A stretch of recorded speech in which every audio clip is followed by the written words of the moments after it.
Hey everybody, it's Ricky here from rickyheller.com. I help people on restricted diets learn to eat well, love their food, and live their real lives even while staying within their dietary boundaries. So today I wanted to talk about our second little known Candida symptom, and that is chronic sinus conditions. I won't say infections because it's not always even an infection. Sometimes it's just chronic sinusitis and clogged nasal passages, not being able to breathe properly, anything to do with your sinuses driving you a little crazy. And the reason I know so much about this is because I lived it for decades and I still have issues with sinus that I have to really watch out for. So, any of you who know my story know that I was originally diagnosed with Candida because I had 4 sinus infections within the space of 3 months. And I was given six courses of antibiotics to treat those. And of course, now we know that if your sinus infection is fungally caused, the antibiotics, not only will they not help the infection, they'll probably make it worse because they're going to wipe out your good gut bacteria, which will allow the candida to grow. So interestingly, way back in 1999, the Mayo Clinic did a study and they looked at the sinus passages of people who had chronic sinusitis. So we're not talking about acute infections here, which are often bacterial. We're talking about chronic sinus condition that goes on for 12 weeks or 3 months. So if you have something like that that persists and doesn't get better, then you know you might be dealing with a chronic sinus condition.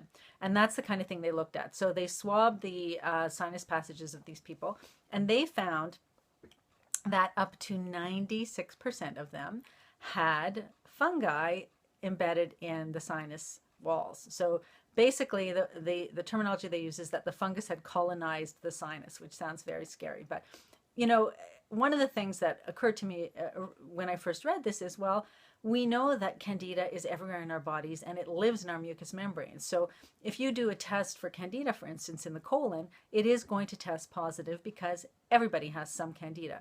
But in these cases, we're looking at people who had chronic problems. And so nowadays, what some experts are saying is that up to 93% of sinus infections can be caused by fungi.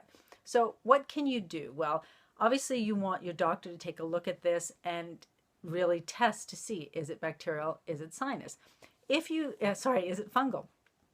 If you find out that your infection is caused by fungi, well, here's the problem. If it's Candida, you know, when you sniff and your normal mucus is constantly running back down the sinuses to the back of the throat, and when you swallow, you're swallowing that mucus that came out of those sinuses. So if those sinuses are colonized with fungi, you're swallowing those fungi, they're coating your throat, they're getting into your stomach, but that's where you get into causes of thrush in the mouth as well, and it can move to your tongue and you can have oral thrush. So you really want to keep this under control. What can you do if you don't want to be taking prescription antifungals? Well, a really good anti-candida program obviously is going to help clean it up from the inside out. And once you clear your candida, all of that will likely clear.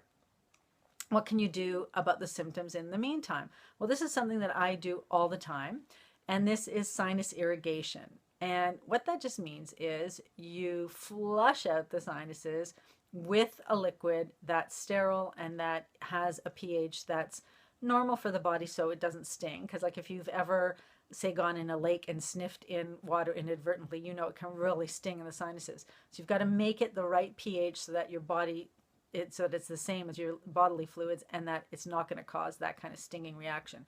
And a lot of you I know are familiar with neti pots and sinus irrigation. So that's something that I do really if I'm having sinus issues, if it's the particular time of year, like now in the winter when it's cold and moist, which is where fungus loves to grow, I'm going to do my sinus irrigation more often.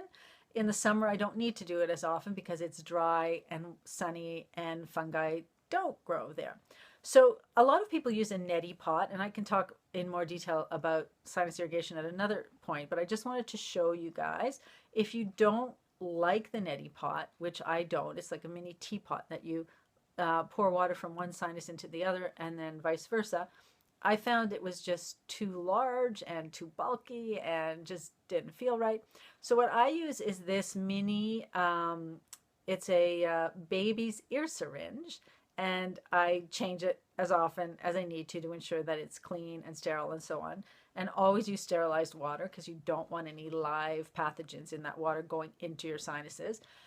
And so you can do that instead. And so basically you use around a cup or 250 mils of the liquid, and you want to be sure that you have the right mixture. Most people will mix just a little bit of sea salt and a pinch, maybe up to a quarter of a teaspoon or 1 mil of baking soda, which is what gives it the proper pH for the body.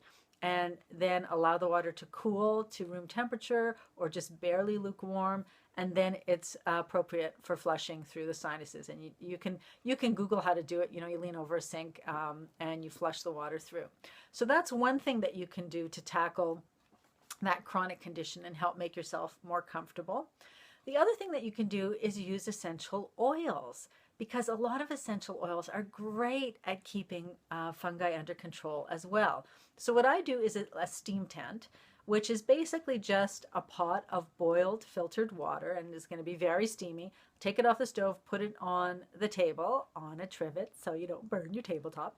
And then you'll take some kind of towel that's big enough to cover your head and the pot. I put just a few drops of essential oil in the pot. I like a combination of tea tree oil and eucalyptus oil. Eucalyptus is the smell of Vicks VapoRub if you've had that as a kid. So you put maybe 2, maximum 3 drops of each. You don't want to overdo it with your essential oils either. But as they dissipate in the steam, you're going to be, with the towel over your head, you're going to be breathing those in, and that's going to allow you to inhale some of the molecules of those essential oils, which will get into the sinuses, which will help fight the fungi. And at the same time, the steam is going to help clear the sinus passages, and if there's any inflammation, it might also help with that. So those are 2 very common things you can do to deal with those chronic fungal sinus infections and also chronic sinus issues. If you have a high fever, if you have green mucus, I'm not an expert, but those are the things you really want to watch out for. So clearly, if you have any concerns at all that this is serious and you have a temperature and you think it is an ongoing infection, then obviously you want to get yourself to your doctor ASAP. You might actually need a prescription for an antibiotic. But if it's something chronic and ongoing, the Mayo Clinic says that most of those chronic conditions are fungal in nature, and then you want to attack the underlying fungal cause, primarily through an anti-Candida protocol, but you can also do those things, the neti pot or any kind of nasal irrigation if you want to use a bulb like that, or steam inhalation using a steam tent. Those will help to keep those symptoms under control and make you more comfortable, and to some extent fight the fungus at the same time. So I hope this video was useful to you. If it was, please subscribe to my channel, give it a thumbs up, and more importantly, if there's someone you know who could use this information or benefit from this information, please share this video with them. And I will see you next time, and we'll be talking about some more chronic symptoms. Bye.